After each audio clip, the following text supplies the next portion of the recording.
big fellow, WSims7, about youth violence and economic well-being.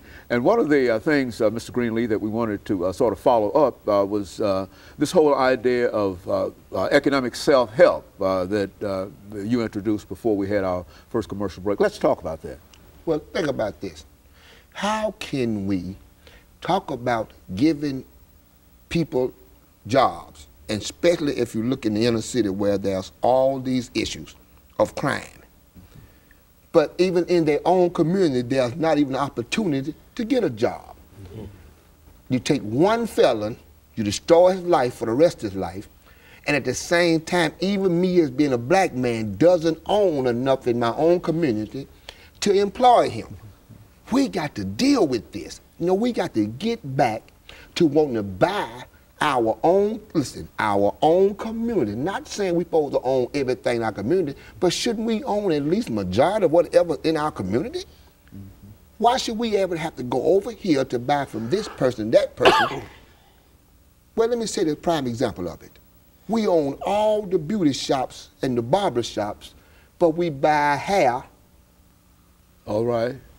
I don't have to say it anymore. Okay. It doesn't even make sense for us to have all of this and we buy hair from another person who has no interest in putting that money in the same community which we own all the beauty shops and the barber shops. We have to get serious, get down and quit begging, and let's put something together that'll work for not just us as African Americans, but it ends up helping the whole United States of America. Because if I'm helping myself, then I'm not begging for the government's money, trillions and trillions of dollars. Now I'm adding billions and billions to it. That's, I mean, how hard could that be for a man to see? So what happens is we won't stand up and start to developing to sacrifice for the next 30 years. So we want all our stuff right now. We want to have all our big cars, and all our big, we want it like microwave right now.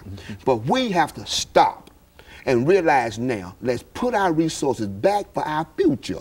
Let's quit spending all of our monies, and I'm talking about not having no savings in the next 5 or 10 years anyway.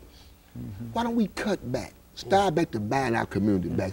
You know, we ain't trying to say we're trying to kick nobody out of the community, but we're saying is, don't our kids need jobs too? Don't we need a job? Yes, because look at the unemployment rate and look at the violence. If you tell me that everybody that does violence does it because that's what he want to do,